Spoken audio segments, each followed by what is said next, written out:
We are back 7:39 with the Today exclusive, an annual tradition for us, the reveal of 2025's Time Person of the Year. Every year since 1927, they've selected the man, woman, group, or concept with the most influence on the world, for better or for worse in some cases. The first, when it was Time's Man of the Year, aviator Charles Lindbergh. Yeah, more recent recipients highlight a wide range of selections from Volodymyr Zelensky and the spirit of Ukraine.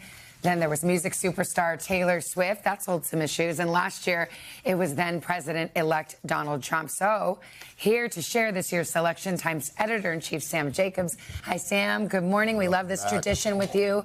Drum roll, please. Without further ado, who is it? Good morning. Well, today we are proud to announce the 99th Person of the Year from Time.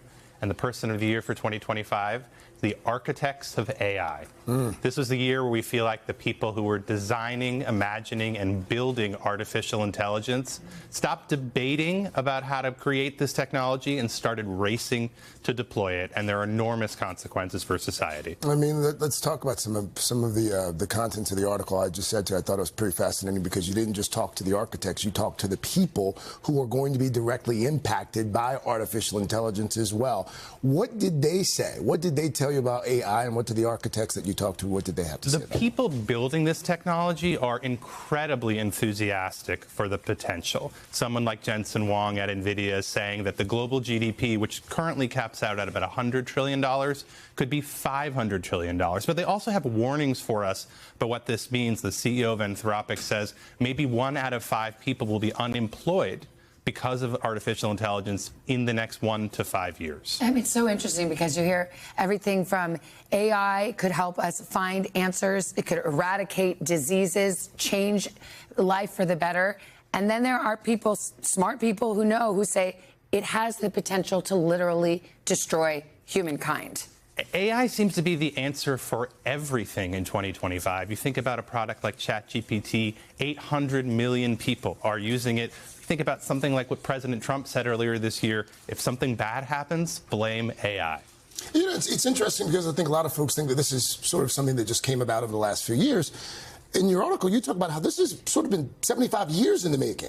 75 years ago, we put a computer named Mark III on the cover of Time, and the name of that article was The Thinking Machine. And it's amazing to go back and read what the editors of Time said then about the potential for computers. It feels like now we're living in the age of the thinking machine. Well, we talk a lot about the tech leaders who have enormous influence, and we see the cover. It's hard for me to see who's on the cover there. Two different covers. Yeah, there's 2 different ones, but who are the folks there? Some of them are very familiar people to you. Meta's Mark Zuckerberg, Elon Musk, of course, OpenAI's Sam Altman.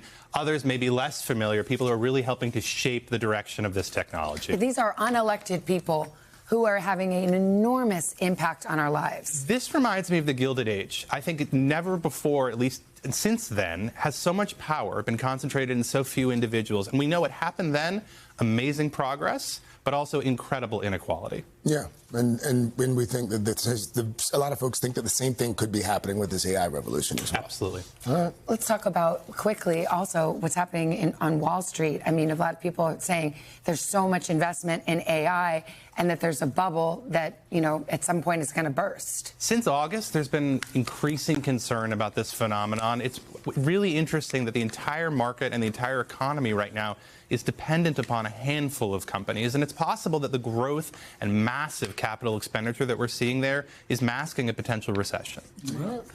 Much to discuss. You could do a double, triple issue on this one, but thank you so much, Sam, for bringing it to us right here first. Time's Person of the Year issue is now live on time.com. If you want to read the article, it will be available on newsstands next Friday, December 19th. Hey, thanks for watching. And don't forget, you can catch the Today Show every morning on NBC or take Today when you're on the go. Just follow the Today podcast on Apple Podcasts, Spotify, or wherever you listen.